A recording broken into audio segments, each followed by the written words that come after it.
Bonjour, bienvenue à l'INSEP. Pour cette semaine, un tuto de karaté Bushido 100% Snake Team. Nous avons rendez-vous avec Maxime François, 5 fois champion de France de lutte libre et médaillé de bronze au championnat du monde de grappling.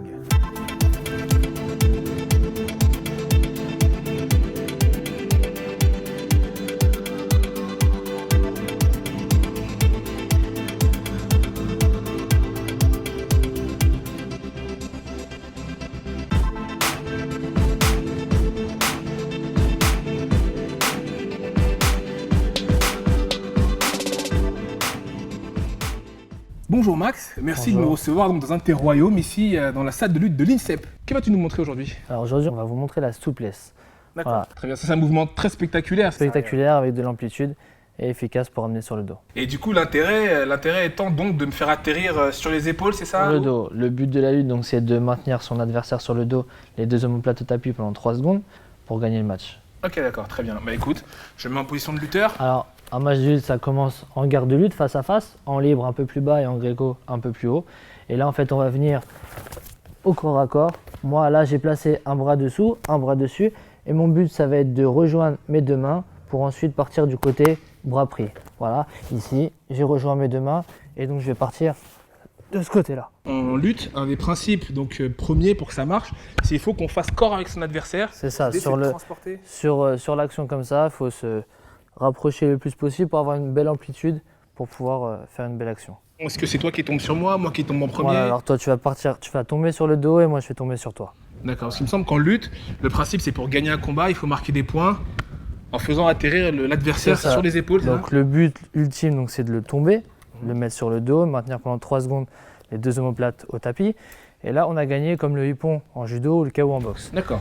Maintenant, si on n'arrive pas à faire ça, il y a des cotations pour les différentes techniques et une cotation sur cette souplesse, départ debout et une arrivée sur le dos, ça vaut 4 points. D'accord. Ok. Alors, ce qui est sûr, c'est qu'avec une projection comme ça aussi puissante, violente entre guillemets, après la surprise te laisse un temps pour t'installer ensuite et placer ton contrôle. Voilà, au niveau de l'atterrissage, tu vas aller sur le dos et moi je vais pouvoir me placer correctement pour pouvoir te maintenir sur le dos. D'accord. Je crois qu'on n'est pas les seuls à aimer ça. Il me semble que c'est un des mouvements phares de la lutte, ou non? C'est oui, lors des démonstrations et tout ça, c'est les mouvements les plus répétés, les plus exécutés pour montrer aussi qu'il y a de l'amplitude en lutte, c'est des beaux gestes et c'est spectaculaire. Et qu'est-ce que ça demande? De la souplesse, de l'explosivité, de la puissance? Force, souplesse, explosivité. Voilà, c'est Il y a aussi les... une question de timing, il me semble. Et faut positionner les pieds, il faut positionner les mains, le grip. Tout à fait. Là, le grip, en l'occurrence, ça va être la saisie des mains. Au niveau de la saisie des mains, se rapprocher le plus possible, essayer de passer sous le centre de gravité et partir du bon côté bras pris. D'accord. Et il y a aussi un principe en lutte qui est valable aussi chez nous, c'est que dans les phases de lutte, si on est trop debout, non seulement on se rend vulnérable parce que du coup ça permet à l'adversaire de passer le centre de gravité plus bas, plus rapidement, et surtout en étant trop debout, en fait on se rend plus facile à saisir parce qu'on est droit, on n'est pas arrondi, et du coup si je vais passer les mains, Ouais. j'ai plus de prise Voilà. en fait. C'est pour ça que, par exemple, sur une défense bras dessus, bras dessous, là, on va plus être à reculons ou main sur la hanche que défendre ici, proche de l'autre.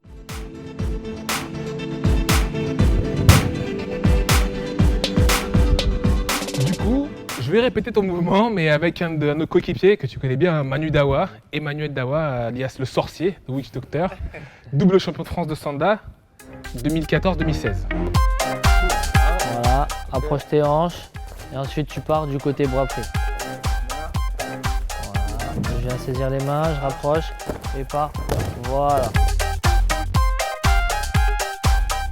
Bras dessus, bras dessous. Place ta hanche, pars du côté bras pris. Très bien. Et là tu maintiens pour maintenir 3 secondes. Si tu ne doutes pas dans ta tête et que tu pars directement, là Voilà, faut l'amplitude. partir franchement en Voilà, fait. faut d'un coup partir sec. franchement avec le coup de bassin et voilà. Du coup, nous allons te montrer, nous, maintenant, comment on réagirait en sanda face à une telle technique de projection. Le principe du sanda, c'est de la boxe pied-point avec des projections. Sauf qu'à la différence de la lutte, pour marquer des points efficacement en sanda, l'idée, c'est d'amener au sol son adversaire en essayant de ne pas y aller avec lui. Ok. Ce qui change beaucoup de choses d'un point de vue stratégique. En sanda, en compétition, on porte donc des gants de boxe et un casque et un plastron. Dans certaines catégories, on porte aussi des protèges tibia, mais pas dans toutes. Alors, comment j'aurais pu réagir en sanda face à une tentative de saisie, une tentative de projection comme celle-ci? Donc, toi, tu démarres ta saisie avec ton pas pour rentrer, et moi, je dois faire en sorte de maintenir mes hanches le plus loin des tiennes. Du coup, je viens appliquer la paume de mes mains sur ta hanche à toi et reculer mes hanches le plus loin possible. En même temps, je fléchis sur mes appuis pour ne pas être trop haut. Je viens placer ma main en travers du visage pour repousser ton visage, direct du bras arrière, crochet au corps, high kick. Descends sur mes appuis, je saisis la jambe. Tête à l'extérieur, j'attrape la hanche, j'attrape la fesse et je viens projeter avec mes jambes. Alors maintenant, dans l'esprit Sanda, pur Sanda, parce que là, le problème du Sanda, c'est que quand je t'amène au sol et que je vais avec toi au sol, je ne marque qu'un point. Si je veux marquer 2 points, donc le double, voilà comment je procède. Main à la hanche, sors, repousse, direct, crochet, boum, descends. Et je suis resté debout. Donc du coup Max, tu vas maintenant exécuter l'enchaînement avec Manu. Il rentre pour saisir et donc toi, main sur la hanche, tu sors ta hanche à toi en fléchissant les appuis. On repousse son visage et avec le bras arrière, direct au visage, crochet au corps et le high kick.